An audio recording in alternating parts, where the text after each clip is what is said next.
Okay, let's dive in as more people pile into the room. Welcome, everyone. Welcome to the afternoon of the second day of the conference and the last of two talks before our concluding talk in just a little while. This is session 6B, which is substance use and brain injury, what you may be missing and what to do about it. My name is Katie Dunham, and I'm the moderator for this session. Before I introduce our speakers and we start the session, just a couple of reminders. This session is being recorded. If you have a question during the session, we'd actually prefer if you can put it in the chat box for this session, please, and thank you. We will see it if you put it in the Q&A, so don't worry about that.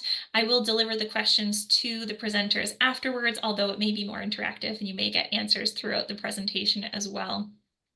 At the end of the session, I will be sharing a link for a survey. If you could fill that out before you head out, please, and thank you. Now I'll introduce the speakers for our session. So Dr. Carolyn Lemsky is a board-certified neuropsychologist with 25 years of experience working in rehabilitation settings in the US and Canada. For the past 15 years, she has been the clinical director at Community Head Injury Resource Services of Toronto, a Ministry of Health and Long-Term Care funded agency designed to promote community and reintegration of persons living with the effects of acquired brain injury. At this organization, she maintains an active clinical practice along with her administrative research and training activities.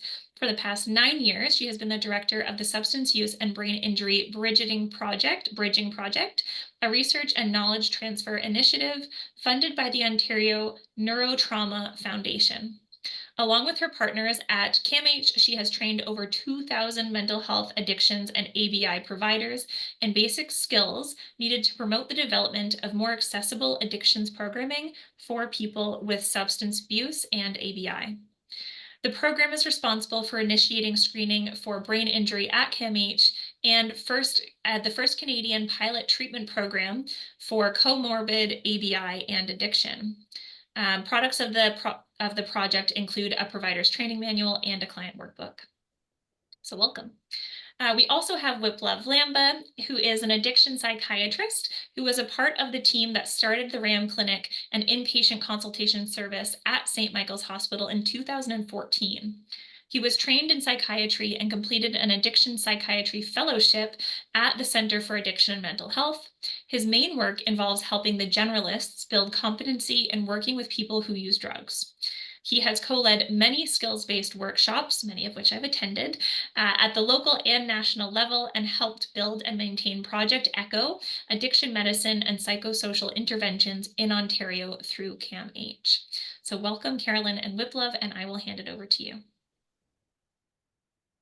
So what a privilege to be presenting today on this very, very important topic. And I feel very lucky to be doing it with Dr. Lemsky, whose manual I've used quite a bit in the past in situations where it was there. Today, what you're going to get out of attending today is you're going to get an approach to try to figure out if there's something going on when everything you do isn't working. And we're just going to go through sort of slide by slide, and you're going to have very specific things you can do to start to identify some of these patients that need that extra support. And you're going to engage in discussion on what we can do down the road, because once you see this gap, you can't unsee it. I'll let you just share a little bit about your acknowledgements and stuff, Carolyn, just because I think, yeah, I just think it's important. Okay. So some of the work that I'm going to be presenting today was funded in the States by SAMHSA, and the earlier portion of that, I guess this is kind of an old bio. I'm much older than that, but was funded by SAMHSA and the Mid-America Technology Transfer Center, and earlier versions were funded by the Ontario Neurotrauma Foundation. And I also have a partnership with the National Association of State Head Injury Administrators, which is a group in the States, and they're really being helpful with the knowledge transfer. And I'm also getting in-kind support from my job at Shears. There are no real conflicts of interest. Everything that I'm going to be sharing with you is freely available and intended to be used clinically.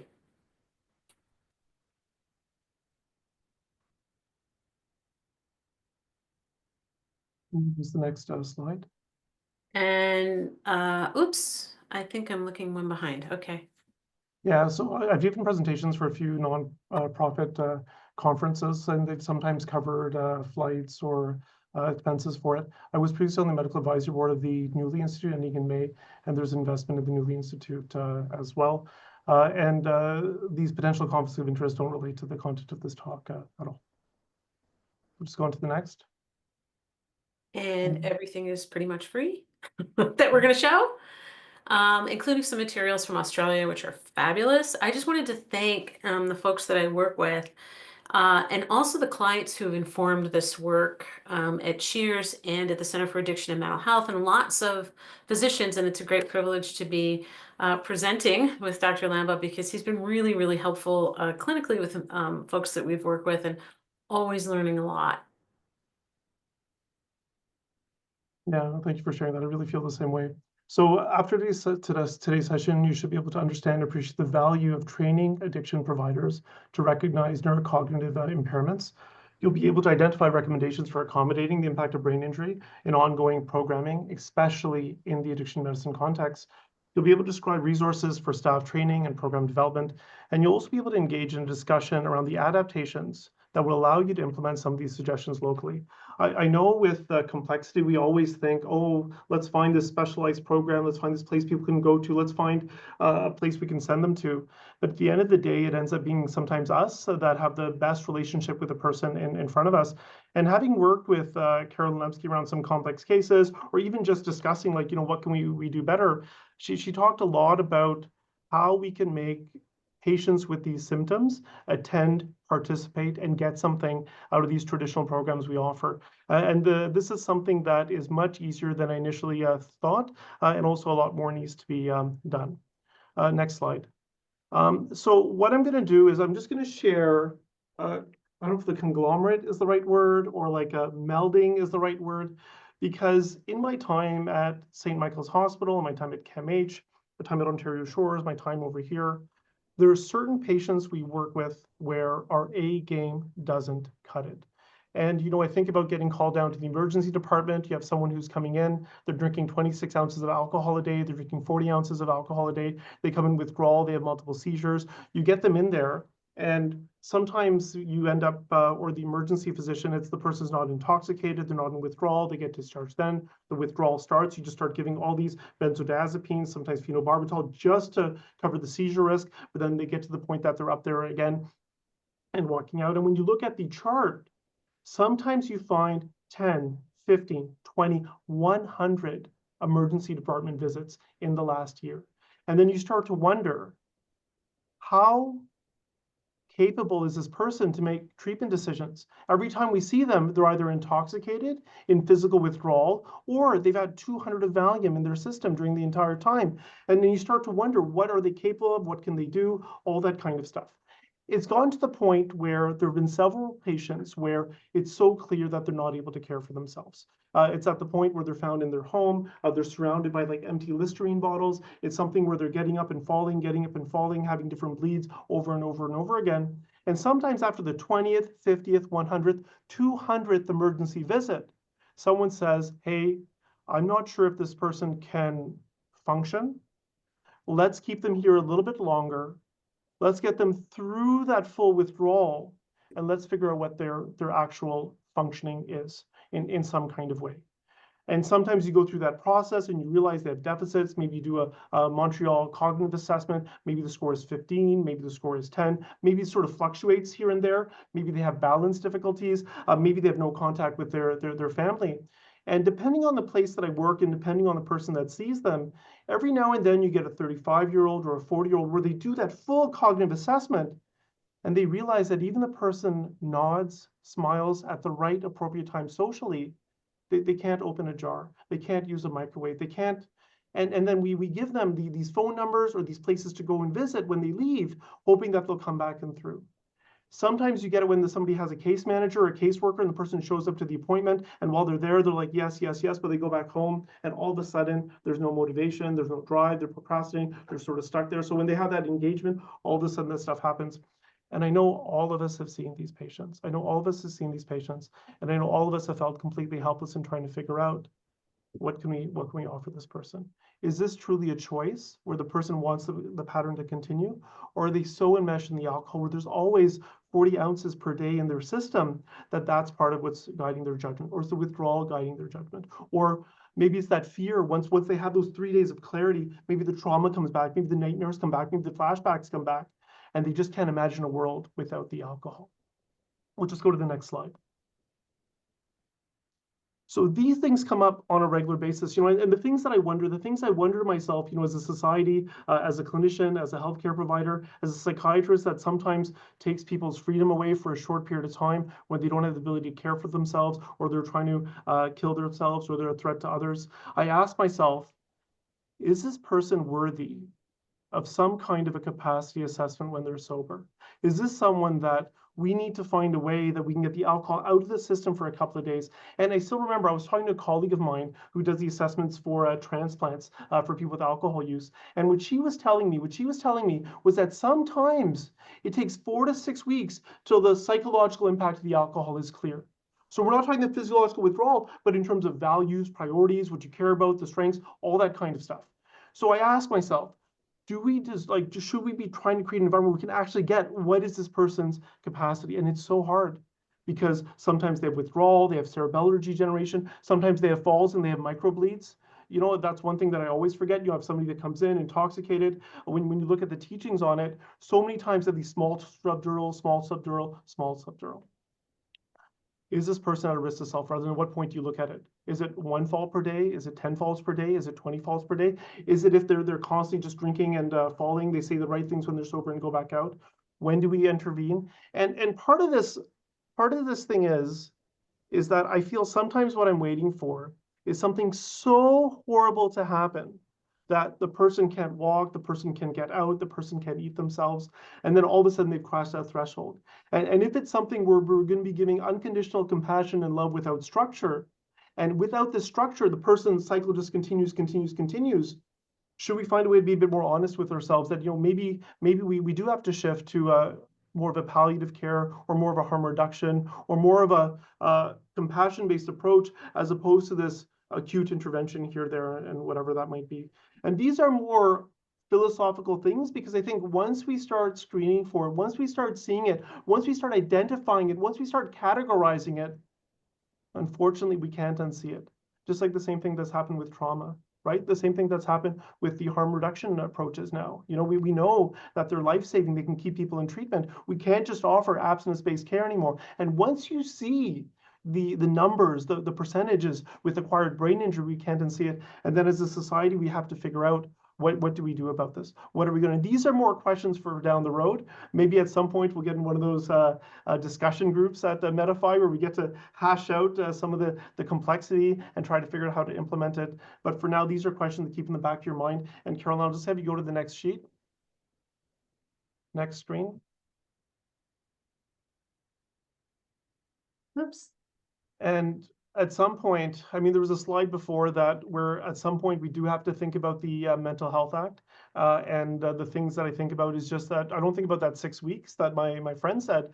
I think more about the 3 days, 7 days, 8 days, at least until the withdrawal is done, just to sort of figure out, is the person capable? Does the person have the ability to understand and appreciate the risks of treatment, understand and appreciate the risks of no treatment? And that's something that I regularly struggle with. And there's an opinion piece here. And I think there's a lot of healthcare providers that believe if the person's at risk of imminent death, then sure, for a couple of days, keep them safe. And I'm not talking about accidental overdose in the context of substance use. I'm talking about just for whatever other reason. So that's one thing to think about. And the thing that we're going to give you things you can do, and that's on the next slide. I've added a couple of things there because I tend to like to screen for personality traits, personality disorders. I tend to screen for trauma and actual PTSD. I look at mood and anxiety because I believe for some of these patients, we need to assess and offer ideal treatment for those conditions. But the 3 things that Carolyn's been trying to teach me, and I've been trying to, or I will be trying to implement here, and maybe we'll spread it all throughout TONE, the Toronto Opiate Action Network, maybe we'll spread it all throughout Ontario, is 3 things. Screen for TBI, accommodate, And so that means whatever program you have, create a structure where it's more likely for the person to learn, it's more likely for the person to absorb, it's more likely for the person to attend, and then partner and do it with intention and be specific about who you partner with. And you need intensive case management, and you have to time these deeper interventions with the hospitals and neuropsych. So for example, when I talk about keeping somebody with a form for mental health capacity, I'm not saying put them on a form, bring them in, and a random internist is going to go through withdrawal. I'm talking about getting everybody. I'm talking about getting everybody involved. So that one time that you take the person's rights away for 4 or 5 days, you get that neuropsych assessment. You get that connection to case management. You start to figure out, what was this person like before whatever disease took over? Is the way that they're living fitting with their values, goals, desires? And then you just figure out, is this someone that we can sort of wash our hands and let that cycle continue? Or is this somebody that is not able to do things themselves? And I've been shocked how many times I've met somebody who's 35 or 40. Great small talk, great conversation. I see the neuropsych assessment and oh my goodness, I'm not sure how this person's getting any daily tasks done. So that's my soapbox of why this is important. And you've already gotten the 3 things. You've already got the 3 lessons: screen, accommodate, partner. And now you're going to get a very strong scientist in knowledge translation who's created tons of free things all over the States, gets invited there all the time to help programs build capacity, go through the key essentials that she believes you need as an addiction care provider to help her serve her patients better. And oh my goodness, where this is going 2-3 years, I think we're going to surprise ourselves as a community. So Carolyn, I'll let you take it away, and I'm going to sit here and learn. Thank you. That was incredibly inspiring, and I really do hope that we catch on. This work has been going on actually for the past 15 to 20 years. And what I've been trying to help folks to see is, like, when you're seeing a lot of missed appointments and people kind of look disinterested, and maybe it appears that they lack empathy or they're not really engaged. And then the scenario that we just heard about with the multiple ER visits. And then there's just this huge gap between, and larger for than perhaps most of your clients, between what they say they want to do and what they apparently really intend and what they're actually able to carry off.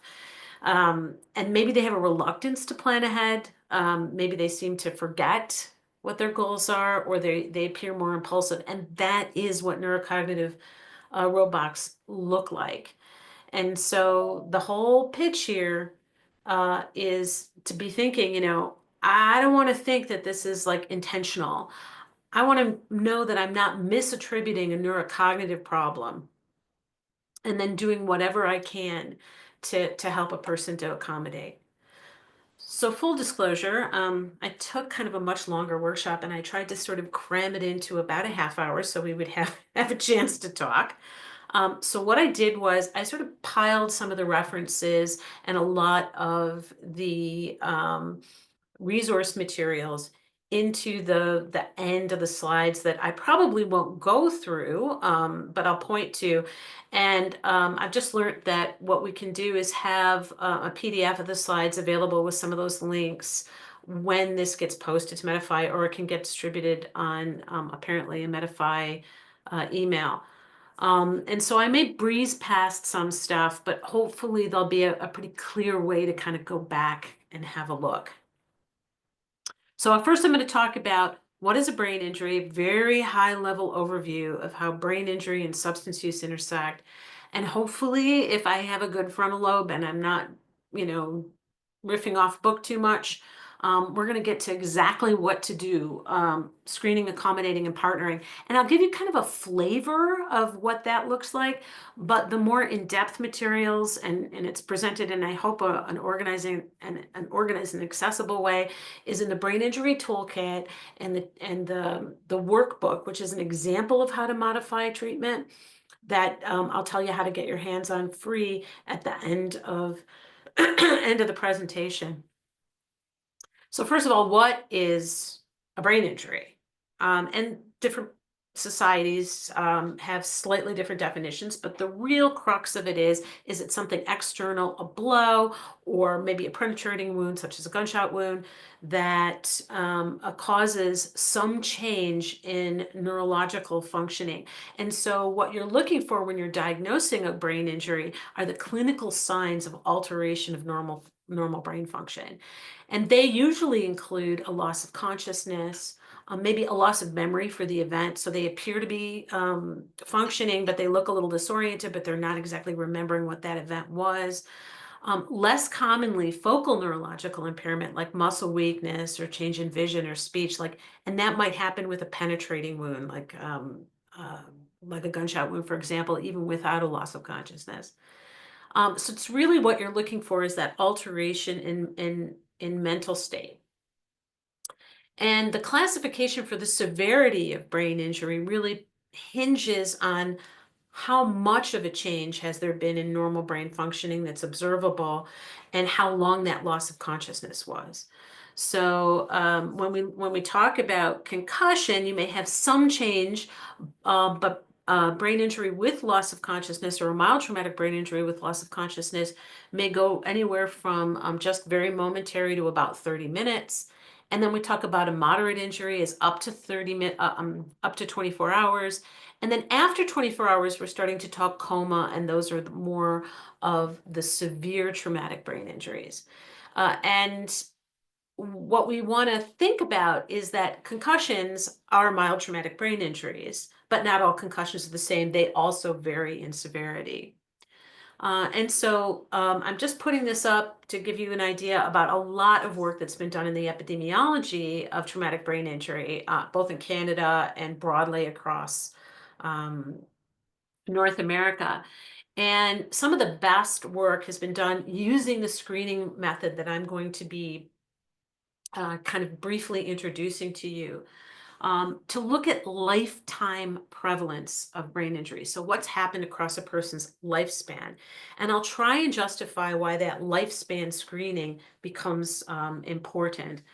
But Corrigan and colleagues who also developed the screening method out of Ohio Valley Center for Prevention and Brain Injury Rehabilitation found that about 1 in 5 non-institutionalized adults over the age of 18 have a history of some brain injury with some loss of consciousness, even if it's momentary. About 2% have experienced at least one moderate to severe brain injury, and about 9% have experienced injury with loss of consciousness before the age of 15 years.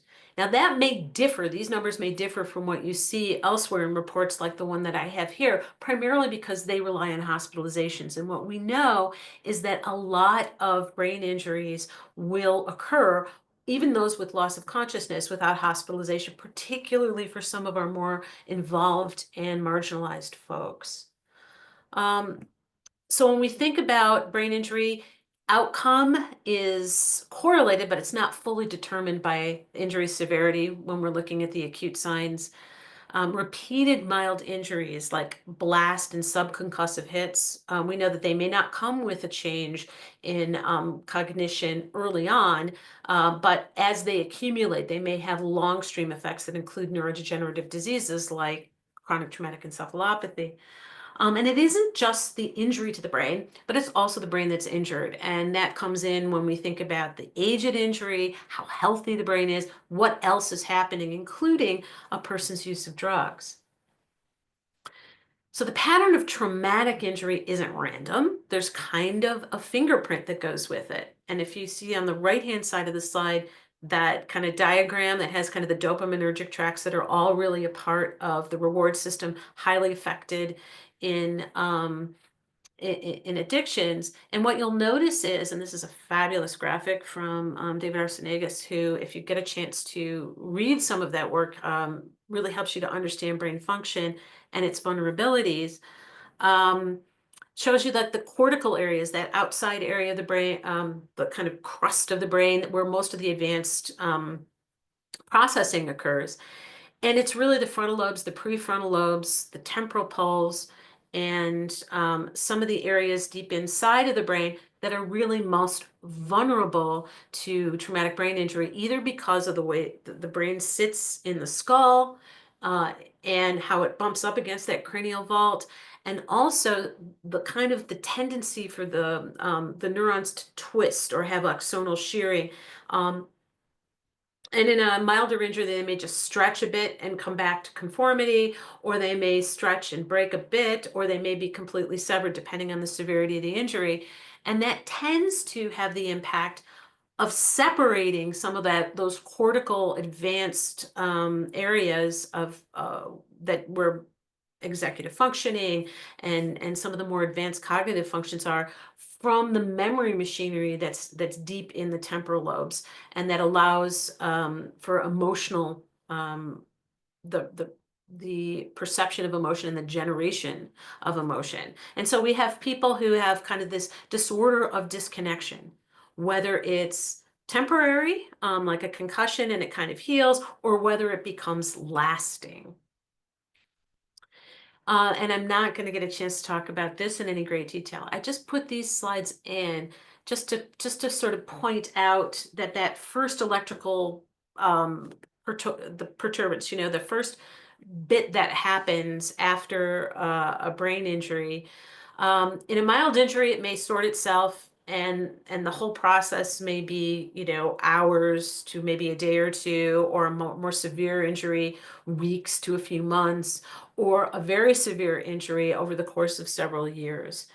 And I point this out because there's the acute pathology, and then there's the downstream effects that might include neural inflammation, damage that occurs to the brain as the result of the brain's attempt to heal itself, changes in metabolism that may be resulted because the pituitary gland is on this really thin little stalk, and when it gets moved around, it's very vulnerable to changes even in milder injuries. And so there may be very long-term effects that don't show up immediately. And so when we think about traumatic brain injury, what I want to kind of point out is that it's probably more accurate to talk about it as a disease process and not an event. And when we think about that, it does meet the World Health Organization's criteria for chronic disease. It does have these chronic, evolving outcomes. And new symptoms can arise well after the fact, and it should be managed in much the way that most chronic diseases are. And that's not the case right now, unfortunately. As we're going to talk about quickly, a lot of people will have their brain injury rehabilitation for a period of years, perhaps, and then they become separated from their rehabilitation team, but they're still having these outcomes.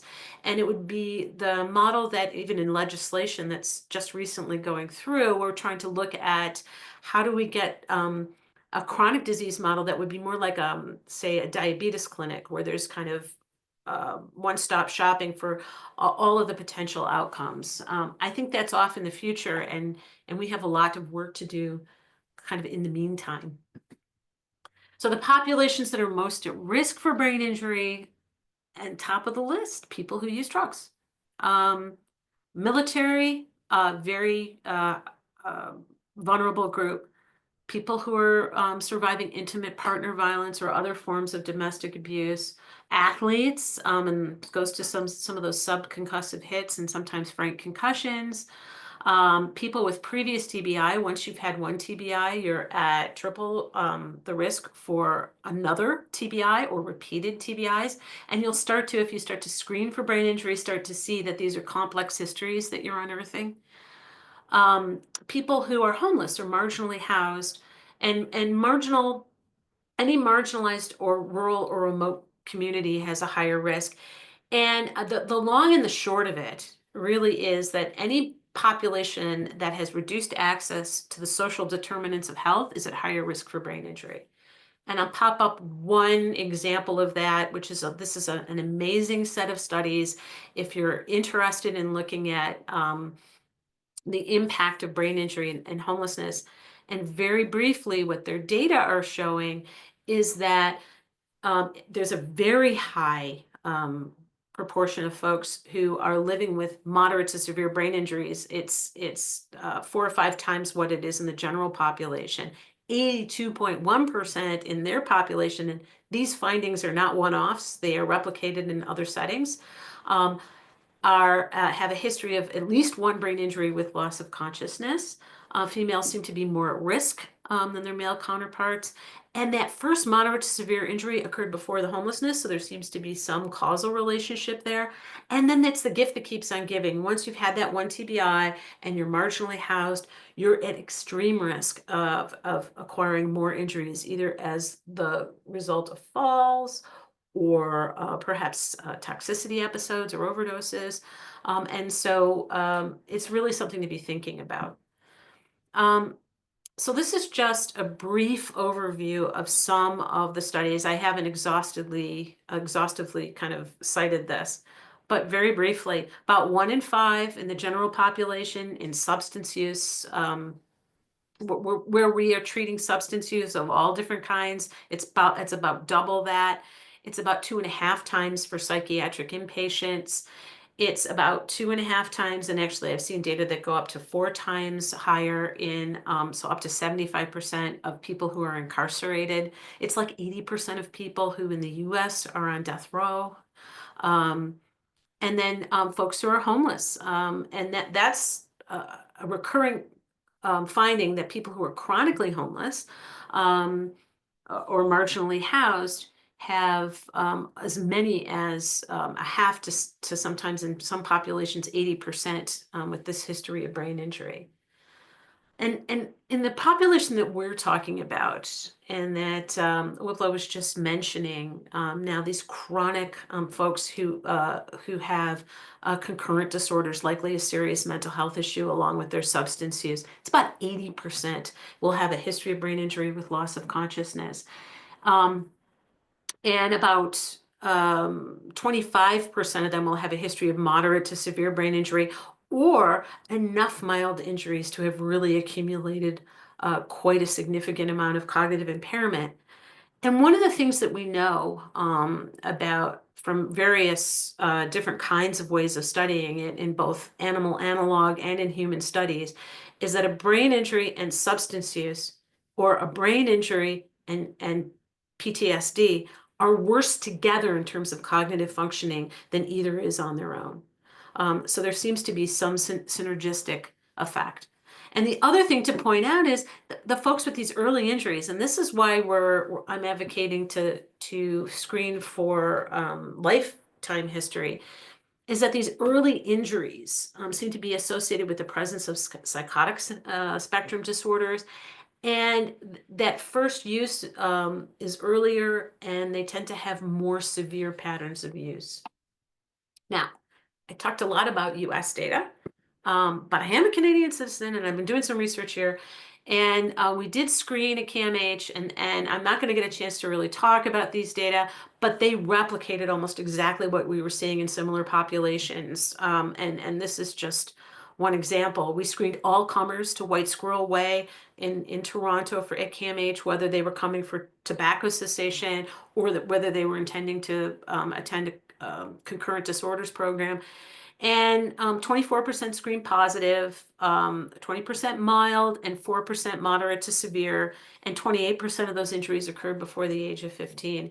And what I want to point out, and this was replicated, as I say, is that there seemed to be this like dose response relationship between the a load, how much brain injury a person had, whether it was 1 injury, 2 or more injuries, or none, and psychiatric symptoms as they were measured by the addiction severity inventory that was being used in 2016 when we collected these data. And so you can see that green line is the longest, that's 2 or more, and the red is between that and 1 or no brain injury. And that pattern pretty much holds even for these ubiquitous symptoms like depression and anxiety. And with suicide, in suicidal attempts, it's actually a more dramatic. Oops, I didn't put the background back on this, but this is a US study, and you can see that same pattern emerging with the same measures. The other thing that we found in our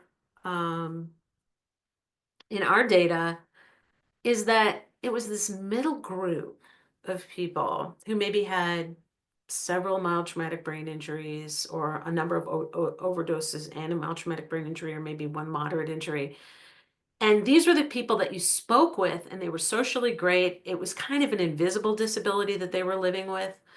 And they had a much higher number of previous episodes of care, um, on average over 2, than the folks with no history of brain injury, which was under 1. And if a person had a more obvious disability, or more severe brain injury or more brain injury load, then that kind of went back down to just over the average for folks, the average number of previous episodes. And so Peter Selby, who at that time was the clinical director for addictions programming, and I were looking at these data and presenting them. And his thoughts about it were, well, you don't measure what you don't see, and this is the group that we're talking about. And these were the people who were maybe coming into treatment and dropping out, and coming back to treatment and dropping out. And maybe the people with severe brain injury, they were getting there maybe once, but weren't getting back again, or they were being accommodated. And we don't really know which is the case. I know that often, with my folks with moderate to severe brain injuries, and that's really what motivated me to start doing this work, when I started to work in the community, is that my clients with these moderate to severe injuries were dropping out of mainstream addictions programs and not finding their way back. And just like a really brief nod to the whole notion of early injuries. If you injure a brain that's still developing, you might not see the outcome until that whatever cognitive function is meant to come online. And it seems to be that these early injuries have an impact on executive functioning, which isn't usually apparent until adolescence and adulthood. And that's when the emotional regulation, the need for emotional regulation comes online, and that's when substance use may typically begin. And that may be why these early injuries are related more to substance use. But there's also a lot of really good evidence from population-based studies, from longitudinal studies, and cross-sectional evidence, and it's kind of here for your review, that these early histories of brain injury are highly correlated, or well correlated, with the development of mood disorders, depression, and anxiety. Less so, but still correlated also with the development of psychotic disorders. And the one really kind of dramatic relationship that you see is with suicidal behavior, and completed suicides with prior history of TBI. And I think that that's another really good clinical reason for wanting to know this history, because it really is a flag to be extra alert. And they come from these population-based studies in Sweden and Denmark, and then some other really good epidemiological research coming out of the States. Looking at, and you can see that really healthy ends on these population-based studies, and they're seeing risk ratios up to 8 times greater than the general population. So if I was going to summarize, because I know I'm talking real fast, why is there such a strong relationship between brain injury and substance use disorders? Because intoxication increases the risk of having a brain injury. Every fall, every overdose, this is what Wiplove was talking about earlier, increases the likelihood of neurocognitive impairment. And it's also the nature of brain injury and its outcomes. We talked about the fingerprint and the likelihood for changes in emotional regulation and changes in impulsivity. But also, after a moderate to severe brain injury, which often comes with other orthopedic issues, there may be pain, and there may be changes in employment and access to things that a person had in their life that made their life meaningful. And all of those things together seem to result in an increased risk for substance use, whether that brain injury occurred in adulthood or in childhood. And again, can't talk about it in detail, but more than half of everybody who's hospitalized for treatment of a brain injury has a history of problematic substance use. And I got to tell you, it took us a long time as rehabilitation providers to get our, fingers out of our ears and start really paying attention to and acknowledging that history and helping folks to navigate that. But we had a cushion, because it typically, in a moderate to severe brain injury, folks will stop using, because the neurosurgeon will say, don't do that. And people have become very worried about their brain health, and they may hold off or they're an active rehabilitation, so they've got a lot of structure around them. And then as that starts to fall off after year 2, year 3, year 4, then that previous substance use will tend, unless something has been done about it, to go back up to what the pre-injury use had been. And we also know that about 20% of adults who are injured will develop a new problem that they never had with substance use. One of the things, there we go. One of the things to be considered clinically is that there's probably a lot of other sources of cognitive impairment, and you may never know exactly where the cognitive impairment comes from. There may be other acquired injuries. So acquired injury means anything that happens after birth and perinatal period. And these can include strokes and anoxia and toxic injuries, and including the toxic impact of substances there, tumors, infections, and also degenerative neurological diseases, some of which may have been triggered by or exacerbated by either brain injury or the substance use itself. And I'm just going to put a really quick nod out to the fact that, and I think this was mentioned, I was listening to a couple of other talks, that we tend to focus on the number of deaths. But there's some really good evidence that it's like a 1 to 15 ratio of fatal to non-fatal overdoses. And there's also really good evidence that these non-fatal overdoses may contribute to neurocognitive impairment. And when you look at the studies, maybe clinically that difference is small between overdosed in the past year and people who were using but didn't overdose. But what that seems to speak to, at least when I read the literature, is that this is a group who's already taken quite a number of hits to their neurocognitive status, including their substance use itself. And so you may not see a huge difference there. The direct toxic effects on substances, broadly, they affect attention and memory and executive functioning. And we were talking about, there are good studies to show us that particularly in alcohol use disorder, that, the effects directly of the substance on executive functioning may clear, but it takes a year of abstinence to see those things really come back online. And there's some evidence that the same is true in opioids. And with some stimulants, they don't come back online. They don't recover very well. And so it's a rich literature that helps us to understand what that is. So we have to be thinking about potentially the impact of hypoxic episodes and opioid use. If a person's putting themselves into a state where their respiration is chronically suppressed over periods of time, that also can start to have an impact on neurocognition. So brain functions that can be affected by brain injury: cognitive, behavioral, communication, social communication, the whole shebang. And again, the clinical observations that we make are that there's this gap between say and do. They are more likely to have difficulty engaging in treatment and leaving treatment early, and much more likely to be seen as non-compliant. I'm acutely aware of the time, and I kind of gave myself like 1 or 2 more minutes to talk about this. So I'm going to buzz through the recommendations so that we have time to actually get to some discussion.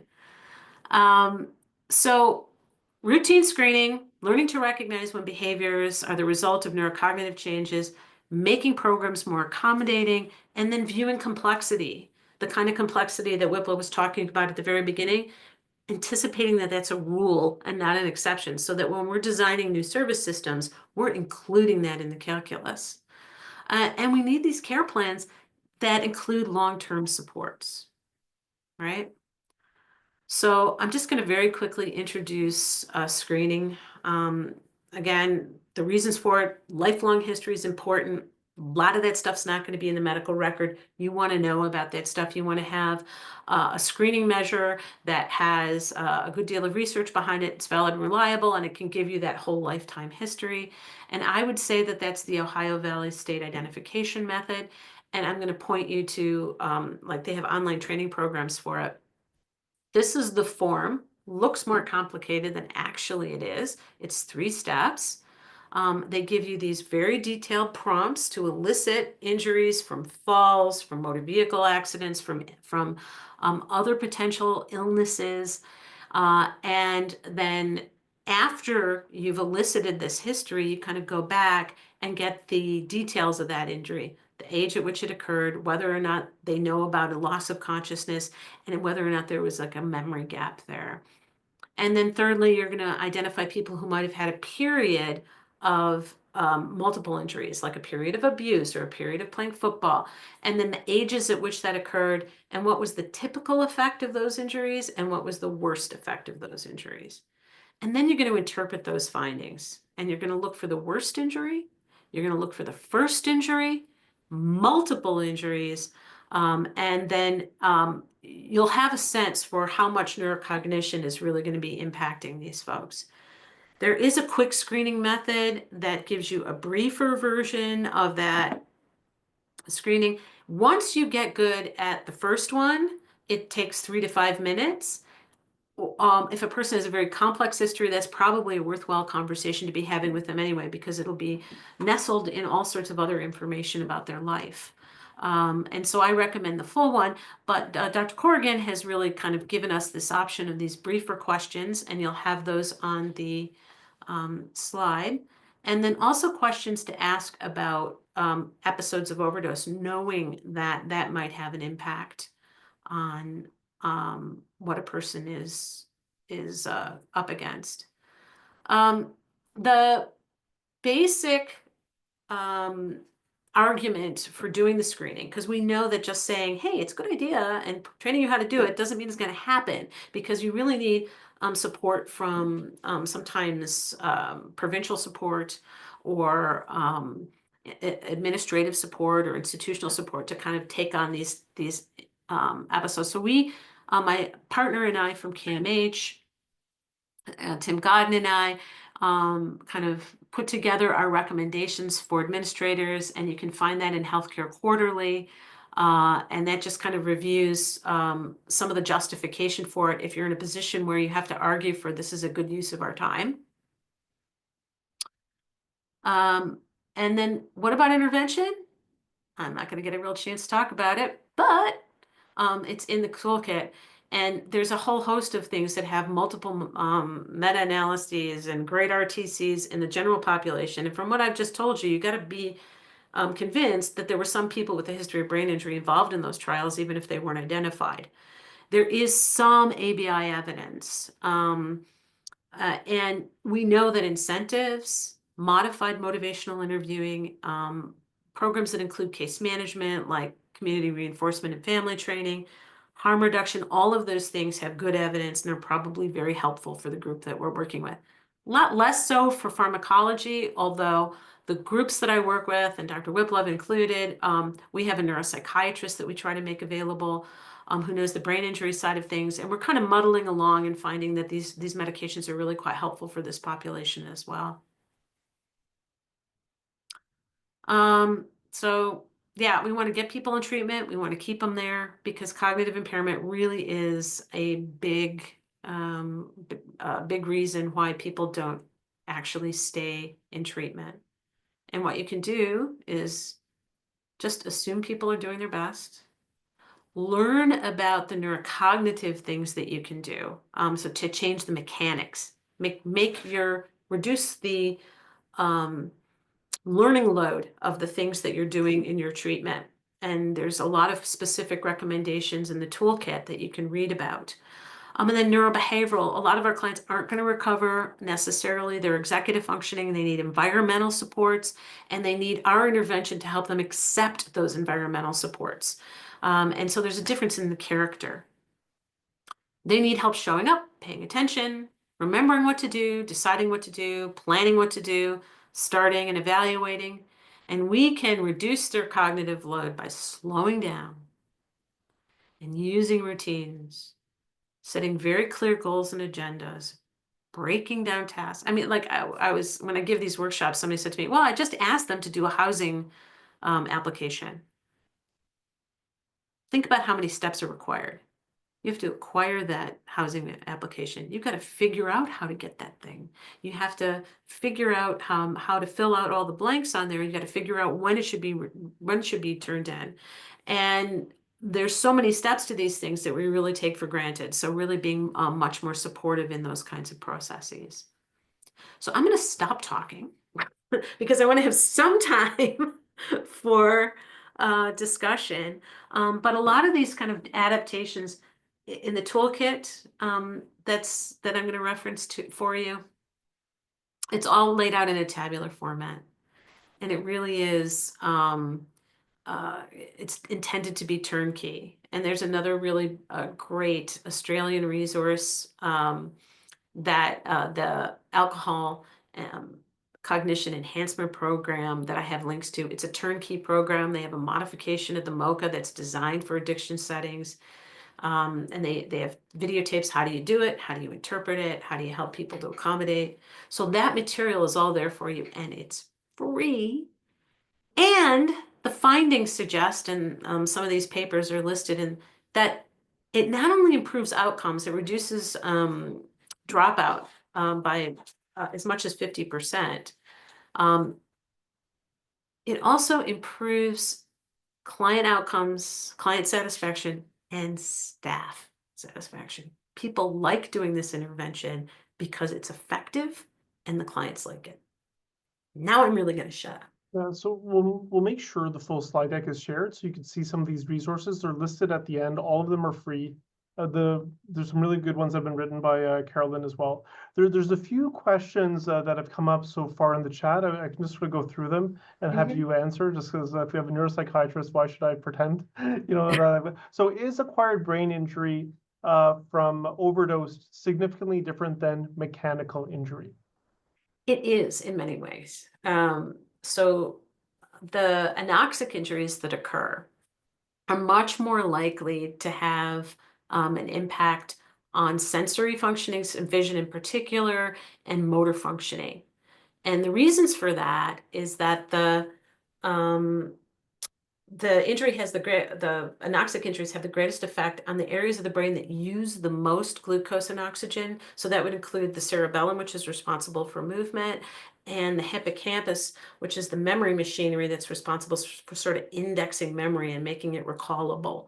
And so those functions particularly are very vulnerable. But it's also possible, depending on, in fact, even how a person goes down and what their blood circulation is like, whether they're going to have more difficulties with motor and executive functioning. Because the other vulnerability is, you have these sort of watershed areas in your brain where the two major blood distributions kind of come together. And they do that at the top of the frontal lobes, and they do that in the inside and right by the temporal lobes. So it's right by where the memory machinery and emotional machinery is, and also very much affects executive functioning in the prefrontal cortex, as well as initiation and memory in those mesial, the middle parts of the frontal cortex. So it's a bit different. In traumatic brain injury, you might see more changes in sort of personality and irritability and aggression. Once you get used to the patterns and seeing them, you'll see a difference. There was a question around FASD. Would you treat someone with FASD very similar to how you would in a head injury? You know what? Yeah. With FASD, some of the things are less likely to happen. Folks may have more problems with emotional regulation, but they have this particular issue of having difficulty with calculating risk and social cognition. So they tend to be sort of gullible because they're the way in which their social cognition developed. They have difficulty reading sarcasm, and they may have very significant other learning disabilities along with it. And what's really important to know is that the cognitive effects can occur, it's a whole other topic, without the facial stigma, So you're not necessarily going to see it. You have to ask about maternal alcohol use, and you'd be surprised how often it isn't asked about. I just feel like, you've done full day trainings, going through all these details. We're almost handicapping you by giving you this brief time frame.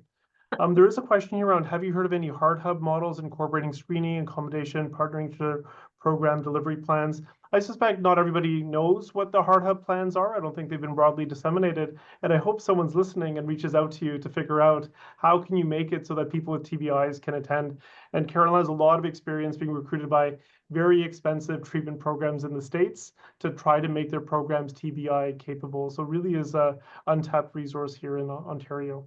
Hopefully that covers the answer, unless you know something about hard hubs screening, Carolyn. I don't. I do Okay. know that there's the opioid money that came down in the States. They're trying to develop something that's I think somewhat similar, hubs of care, and I have been asked to kind of consult with those. So I'm really happy to. I want to do it at home. Yeah. So there's one question from Dr. Wyman. Just think about your comment regarding risk of recurrent new substance use 2 years post brain injury. A patient with a massive injury a year ago made a great recovery, feels completely over wanting to use opiates and wants to taper up buprenorphine, fully absence of non-prescription substances. What would the treatment recommendations be for that? You And I'm know, guessing the question's around whether or not to taper buprenorphine. And you know what? It's really very individual. For some people, it's such a sentinel event that they're like, my brain health is the most important thing. So as a clinician, I think I would be talking to them about the importance of continuing to abstain. And in actual fact, the buprenorphine itself has a cognitive impact. So you might be doing them a favor to wean if they have resources around them that are helping them to structure their life. If they were injured in a motor vehicle accident, chances are they do. If they weren't, they might not. In which case, if they're in Toronto, and it's been a severe injury, making sure that they have the resources from the Toronto ABI network, for example. But it's kind of individual, and it's nice. The sooner they can get off it, the better. But being cautious of the fact that old patterns will resume if a person's life they don't feel like they have the meaning in their life, and their day to day is stressful, they'll go back to that coping strategy that they're familiar with. Um, I guess I'll just keep going down the list. So there's a question about, do you know if there's any specific programs for treatment of addiction of those with ABI in Ontario? I mean, I know that you have the ability, should programs develop, on how to train addiction facilities on how to incorporate people with TBI in their practice, how to make it more likely they'd attend, reduce the dropout rate, and so forth. But I'm not sure if you know of any specific treatment for addiction that include ABI. Yeah, one of the things that I was going to include and I didn't, is that on the national level, they don't include cognition in the strategy. So that's one of my soapbox points. But the other is that when they did a survey in Ontario of what's available for folks, what they came up with was that community organizations, meaning places like Cheers and our program, were kind of it. And when they listed the programs, they were all programs that were ABI providers, brain injury providers were providing in consultation with other programs. And you might have like a nice consultation program, and then that person leaves and it wasn't put in administratively, there wasn't funding allocated for it. And so the programs, the kind of little accommodated programs have been kind of coming and going in a way that makes me really kind of unhappy. So what I would like to see is some dedicated resources being put to providing this education and then developing programming. It's not more costly. In fact, it could reduce costs because you're reducing dropouts, so you're not spending all that money on intake. And really developing these programs. But so I don't. And the other point I wanted to make is brain injury programming has about 1/30 the funding that addictions and mental health have. I think it's even smaller number. It's more like 1/60, I think. We're the largest provider of brain injury, these kinds of services. Our budget's like 10 million. compare that to what, 3 billion for CAMH. And so if they were referring to us, you know, Yeah. we can serve 30 people Yeah. in our program, So- and we are the only game in town that I know of. So now all of you have this term that could potentially describe some of the patients that your services may not be fully working for. You have three things that you can do in terms of trying to help them. So one is screen. The second is accommodate in terms of trying to make it your program they can serve them. And the third thing is partner with other organizations. And for those of you that want to do more, provide more, ask for more funding, because once you start capturing the data, you're going to see all those costs. It's just like the substance use addiction stuff. Once you start seeing it, all the costs are there, all that stuff is there. Carolyn Lemsky has created all these knowledge translation things, is willing to work with whoever to help personalize it. We just have to find a way to get to the right tables to get funding for it. Maybe an organization like Medify that will include it. Maybe the Heart Hubs will include it. Maybe CAMH will look at the data that says, hey, 20% of everyone coming in our program has it. Maybe we should find a way to help them better.